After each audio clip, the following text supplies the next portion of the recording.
What's up guys, Crystal Ray here, and today's video is sponsored by Pepsi Max Cherry.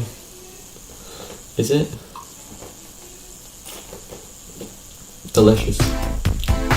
Right, today's video is called My Thoughts on Infinity War, and it's kind of just me bitching about plot holes that I find are in Infinity War, and it's also kind of some nice things I have to say about it, some more positives. So we'll just try and speed through it real quick. It'll probably end up being 20 minutes anyway. Okay. Start off. So, the first scene takes place on Thor Ragnarok. The first scene takes place after Thor Ragnarok on the now destroyed spaceship, which has been sieged by Thanos' forces and Thanos himself. Thor finds himself in a tricky situation, and so does Loki. Thor has been pinned down by Thanos' minion, the Warlock guy, with his metal-bending powers. So Hulk is also there but gets beamed away through the Bifrost, and Loki makes a failed attempt to kill Thanos and finds himself being choked to death, which prompts my first question: can Thor die? Now, Loki proves that he's died and he may be coming back, but I doubt it. He's getting his own show now on Disney Plus, and I don't see Loki coming back because, as Thor himself says, he pretends to die sometimes. So I think in order to keep emotional weight within the Marvel franchise and in order to stop people from pulling their emotional investment, so while Loki is able to be choked to death in just about under a minute, Thor can be blown up, sucked out into the oxygen void and freezing temperatures of space, and also be exposed to the extreme radiation of a dying star and still survive. The OST is perhaps the strongest out of all the Marvel films because of the recurring leitmotif, but I don't think I have to say recurring before leitmotif, because leitmotif literally means recurring motif. So it's good, it draws attention to itself, and it also emphasizes the sadness of certain moments such as Gamora's death, blah blah, I just said that. First off, when Tony Stark and Pepper Potts are running about the park talking about pretty much nothing, Doctor Strange does his wee portal and he appears in front of Tony Stark and asks him for his help. Tony Stark is very hostile towards Doctor Strange. Maybe this is because he doesn't like superheroes after Civil War. Maybe it's because he is too used to being dragged into fights. But he's just very off the bat mean. There was a lot of jokes in this film. I guess that Disney wanted to squeeze the last ounces of Tony Stark or Robert Downey Jr.'s contract of humor. He does lead the humor in Marvel, and it will probably be sorely missed afterwards. But not all of the jokes have potency. I actually found that my favourite joke was delivered by Star-Lord, which was "Let her go, Grimace," after Thanos secures Gamora on nowhere. So I just thought, because you have to make that mental connection between Thanos and his ballsack cheek and McDonald's own purple Grimace blob, and you kind of have to stop in the middle of all this action and be like, wow, that's actually kind of funny because it's so absurd. So well done, Star-Lord. Kind of sad that Tony Stark doesn't get to take the funniest joke. Maybe it's because he does quantity over quality. Pause. Delicious. Okay. The camera work in the first conflict on Earth with the arrival of the donut ship, it's very well filmed. You've got this kind of third person behind Doctor Strange and Iron Man about shoulder height. I don't know if they're holding the camera like that, or they maybe have it on like a monopod, but it's got this movement. It moves quite unstable, but it's still stable enough to know what's going on. It peers around the side of the building and it kind of pans down to see a woman falling and Tony Stark help her up. It's very good at grounding you, giving you physicality. It's like in Cloverfield when they give you the sense of scale of something, and this donut ship actually looks more menacing than most of the other stuff that happens in the film because it's not bogged down by so many other visual spectacles. Why is Tony Stark's new AI suit called Friday? I didn't know if this was a hearkening to Robinson Crusoe, as we've been looking at. Friday is Robinson Crusoe's servant/slave and is a person of colour. But yeah, it's just a bit of a questionable choice, but then you learn it is an acronym, and if you go on the Iron Man fandom, which I just learned about, I thought it would just be like an Avengers fandom overall, but Iron Man has its own wiki fandom thing, and it says Friday, also known as Female Replacement Intelligent Digital Assistant Youth, is a natural language user interface created by Tony Stark designed to work with his Iron Man armor. So he's gotten this Irish woman's voice to replace Jarvis, which I guess is fine because Vision is now Jarvis because he kind of merged with Ultron in Age of Ultron. So we needed to replace Vision because it would be kind of weird to have Vision here and then like a prisoner AI Vision. So But I just thought the use of the word Friday was a bit strange. I thought the nanotechnology that Tony Stark has at the start of the film and then he gives to Spider-Man is a bit OP. He can literally just pop a button in his chest, and presumably Spider-Man can do it in his new movie, but we didn't see him remove his Spider-Man gear. So it just materializes in about 5 to 10 seconds, so you don't ever have to carry about a suit. So essentially they are superheroes, and they are more on the level of the other superheroes whose abilities are inherent in them or in their little tiny stone necklaces that they carry about. But it does seem very OP, whereas before, when you look at the original Iron Man or even Iron Man 2, when he had to carry about this little Iron Man suitcase that was painted like the Iron Man suit itself, you'd have to take a couple of minutes, no, not a minute, but look, about a minute to get the big clunky suit on. But no, it's nothing, it's just this smooth, not so thick, but just as strong suit. But yeah, whatever works, I suppose. Oh, fuck. After the donut ship leaves, Banner is able to find, and when I say Banner, I mean Bruce Banner, not a fucking fluttering banner. Bruce Banner is able to find Tony Stark's flip phone among all the debris that the donut ship caused. And how? I just thought, like, how are you able to find that? I guess maybe you got a tiny glimpse of that when you were hiding behind Doctor Strange's friend, Wee Nitpick. Did the Guardians say they were just flying through space looking for distress signals, so their only inclusion in this movie hinges on the fact that they just happen to be, after Guardians of the Galaxy 2, floating through space trying to do good things by picking up random distress signals, which, as Alien by Ridley Scott proved, is not a good idea. And then they just happen to run into Thor's destroyed ship, so they're not even good at getting there fast enough. They just wander on to Avengers. Would they ever have been in Avengers? Not Avengers, but like, would they ever have been in this Avengers film if they hadn't been searching for distress signals in the depths of space? It's just a bit lazy. But then again, I'm nitpicking. Kudos to that close-up when they're on the ship and they've rescued Thor, who tells them that Thanos is looking for the Soul Stone, because you've got that leitmotif again, it's coming back. We've got the close-up on Gamora. She's kind of hitching her breath and she realizes that Thanos is looking for something. But at this point, Thora? Oh my god, that's like Gamora and Thanos. Ganos. Gamora doesn't know that he needs to trade someone's soul for the Soul Stone, at least it doesn't seem like that. She just knows that it's a map to Vormir, that she's burned. So, like, it's making that connection for us, and when we go back and rewatch it, that's fair enough, we see that connection, but why is she like, unless she's like, oh my god, Thanos is going to kidnap me because I know where it is. But then it's like, okay, well, he might not kill you for that because you're his favourite person. So it's a bit dramatic when you think about how much she knows. Maybe she's willing to kill herself, but she didn't seem willing to kill herself when she was in Thanos' company, like at any time. So I don't know why Peter Quill had to kill her, and she could just like fucking off herself in Thanos' shit once she'd been kidnapped. So how does Vision now have skin? Did I miss something in Civil War? Has he been in a movie since where he gets skin, or is this just an advantage of his continuing evolution of the AI/Ultron technology as provided by the Mind Stone?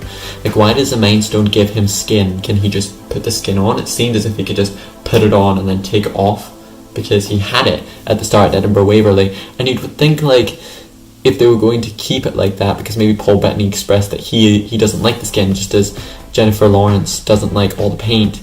But there is a lot of painted people, I guess, with prosthetics and whatnot in Marvel, with Nebula and Gamora already, and a lot of prosthetics, and probably Mantis and Drax. So I guess you can't really complain.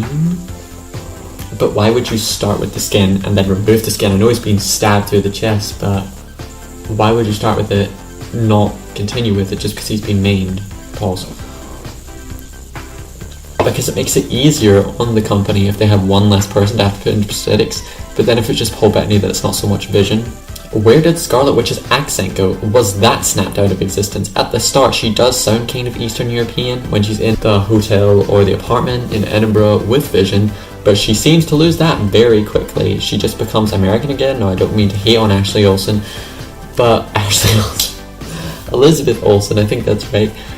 You don't even have that much screen time. Well, I guess it's the director's fault. Like the Russo brothers, could they not ensure that she sustained her accent? Or maybe they thought, oh, we have too much going on already, or maybe she's hung about with enough Americans, maybe we can just change this Eastern European accent that she's developed over 20 something years into an American accent, or at least some sort of neutral accent. I don't know, I just thought it was a bit weird. No one just happens to be in Edinburgh Waverley Station at the middle of the night. And why is no one else at Edinburgh Waverley Station at the middle of the night? Edinburgh Waverley is like the biggest train station in Edinburgh. It's kind of like Glasgow Central or Glasgow Queen Street. I doubt no one would be there. I guess like they had to clear it out because you need a fight scene there. But also, why would Captain America and Black Widow be there? Because if Tony Stark, who has access to like all the technology and is the greatest mind in technology, if he can't track down Vision because Vision's turned off his like, I don't know, locator, then how are they able to keep in touch with him? And also, if they know exactly where he is and they can be there like that when they know he's like supposedly in trouble, so they have at least some tabs on him, why do they need him to check in if they can just know everything about him? I don't know. It's also just a coincidence so that they can set up the movie. So I guess it's just one of those things, just like the Guardians of the Galaxy just walking in. This story bounces between so many little stories. It's like Lord of the Rings with your like Gimli, Legolas and Aragorn, and your Frodo and the Hobbits, and your Gandalf and Saruman story. It's good in that you're always interested, but then you've always got that story that you're not that interested in returning to. You've got your like Frodo story with your Samwise and your Gollum, and you're like, that for me is Thor and Groot and Raccoon, because I'm not the biggest Thor, Groot and Raccoon character, especially because Thor is a bit of a bummer in this movie. And all they do is go to a Star Forge and get an axe. So like compared to the other things, it's just not that interesting. Doctor Strange is very hostile to Spider-Man and even Tony Stark when they come to rescue him, which he needed them to rescue him because he wasn't gonna get out alive if they didn't come and help him. But he says he's willing to let Spider-Man and Tony Stark die if need be to protect the Time Stone, and if he's able to look at all the possible outcomes, which he does at the end, then technically Doctor Strange, in allowing Thanos to make the snap and knowing that they will go back in time in a couple of years forward in time, you know, like when Avengers Endgame is set in the present, he knows that Tony Stark already has to kill himself.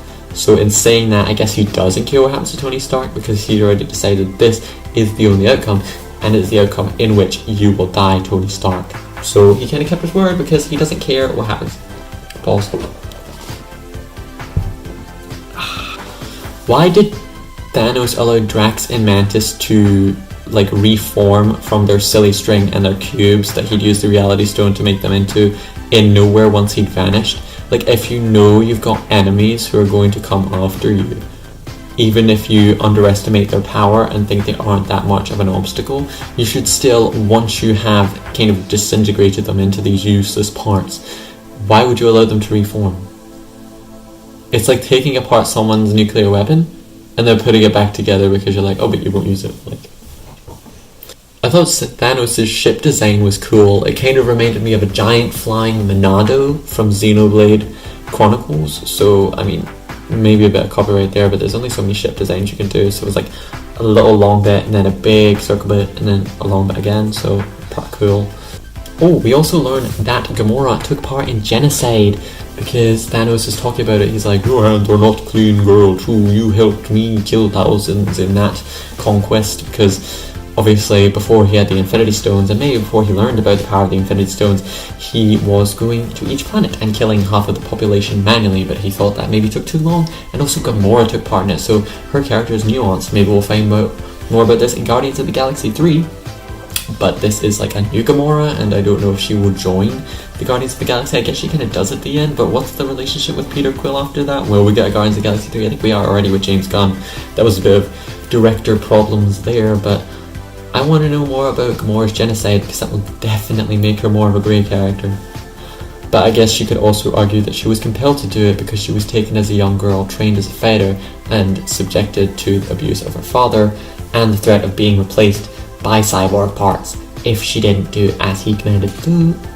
But still, Nidavellir is cool looking in that it reminds me of the Cenobites Labyrinth and the Puzzle Box, and also the Event Horizon, I think, hyperdrive engine or warp engine.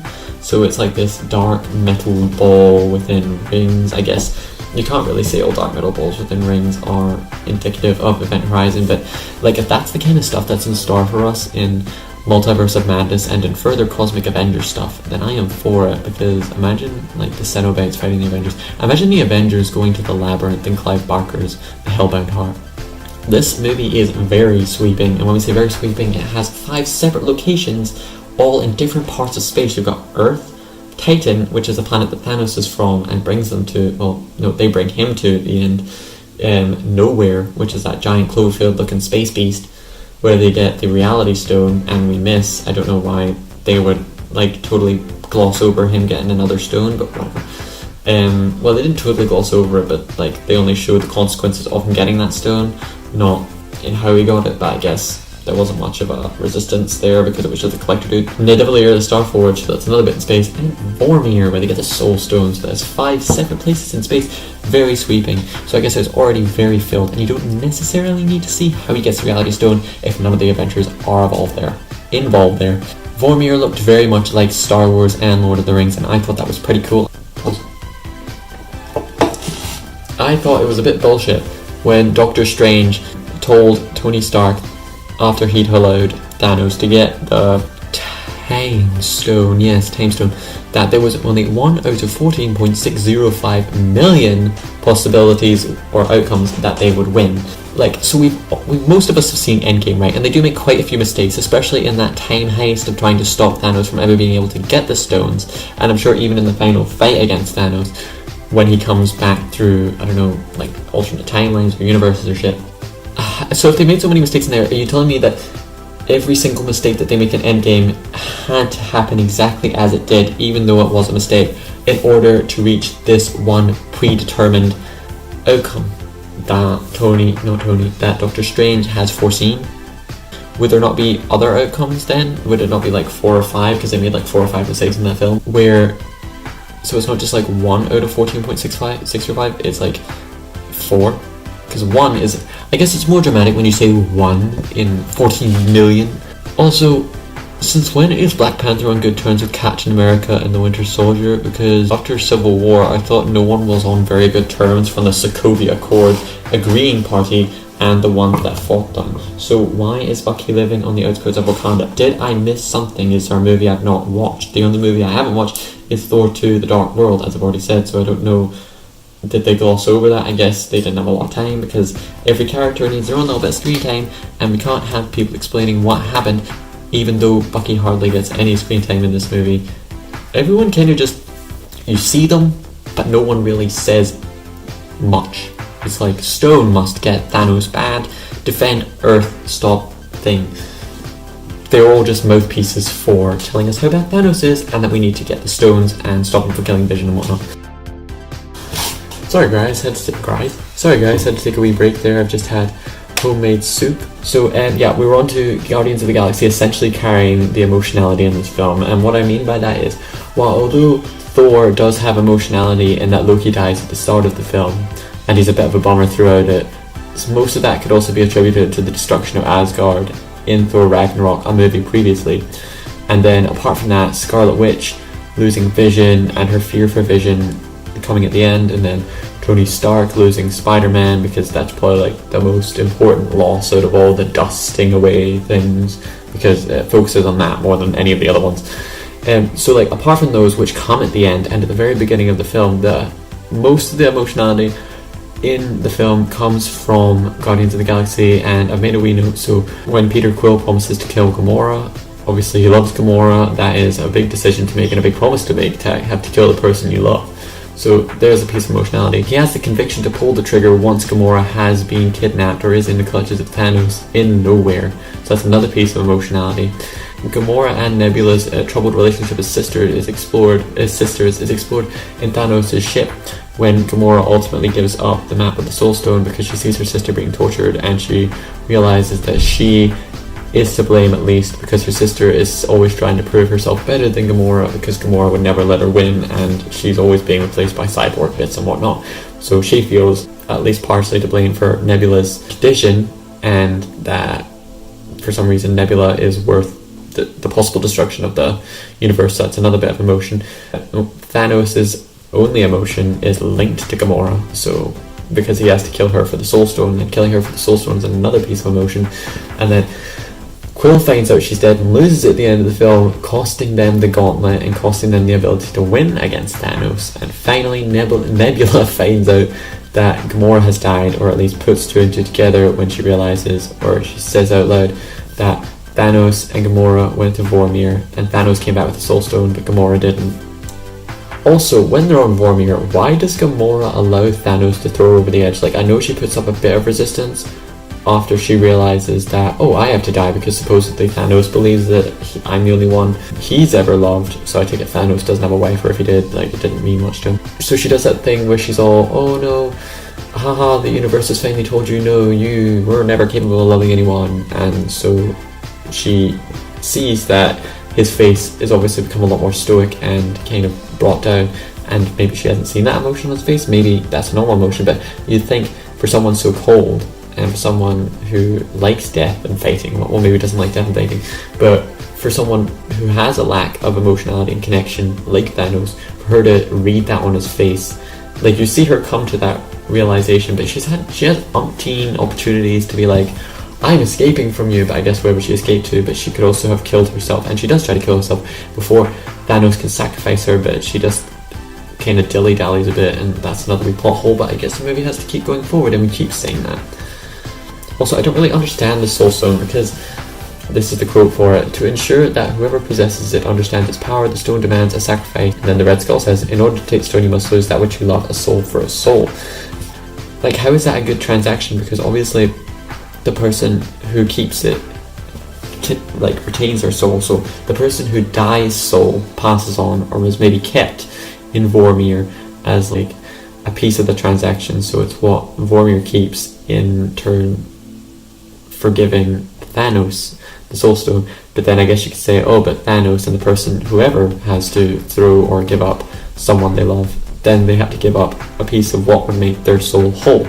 But then it's immediately poised to be claimed by mainly evil people or malicious people who, like, are more ready to sacrifice people they love, even if they do love them, because I guess Vormir has to check somehow, just like search a person's soul and assure themselves that yes, this person does love them and that they are sacrificing them. In a way, it does make sure that everyone who gets it isn't a complete psychopath, but it also makes evil people more poised to get it, because they're more likely to sacrifice people they love for their aims if the people do not agree with their aims.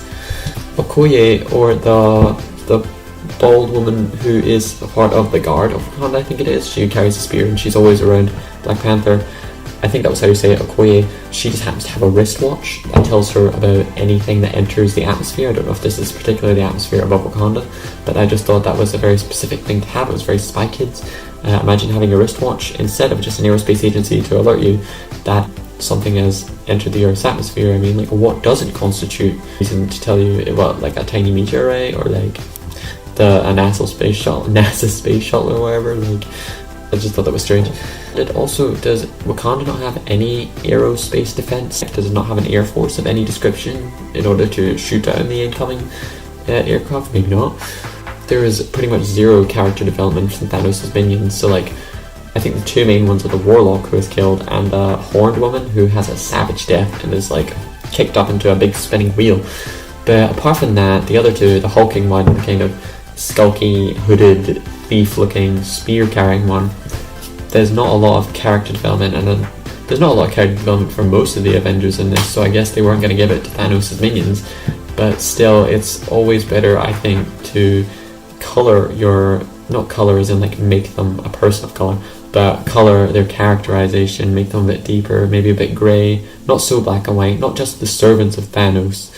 I guess you could say it did happen for the female one and the Warlock one, but they did just seem evil, and in making them seem evil, they kind of took a shortcut and just made them ugly. They weren't just normal looking. Like, Gamora and Nebula worked for Thanos, but they weren't ugly, they just looked like normal people, so I don't know where you get these people from, but whatever.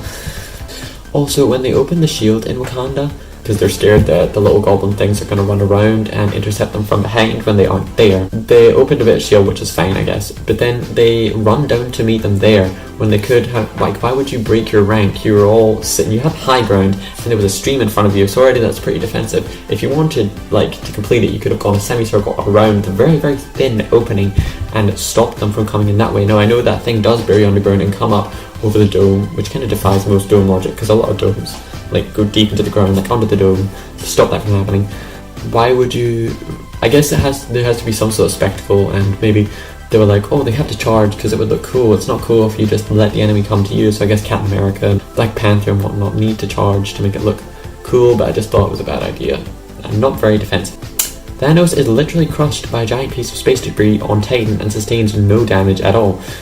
Iron Man, in trapping Thanos when he comes to Titan, propels a giant piece that will probably weigh thousands of tons of steel, metal, and perhaps explosives onto Thanos. Now, I know Thanos is a Titan, but that doesn't mean you're absolutely indestructible, and that is proved by the fact that he does sustain, at least physically and like from what we can see, some damage and some pain from the attacks of all the Avengers and even in Endgame. So I don't know why him squishing him with the debris wouldn't affect him. I guess maybe he could have used the Infinity Stones in some way, but like, how would the Infinity Stones have stopped that from happening? You were surprised, you were crushed from above with thousands of tons of steel. How did you not sustain any damage whatsoever? It's stupid.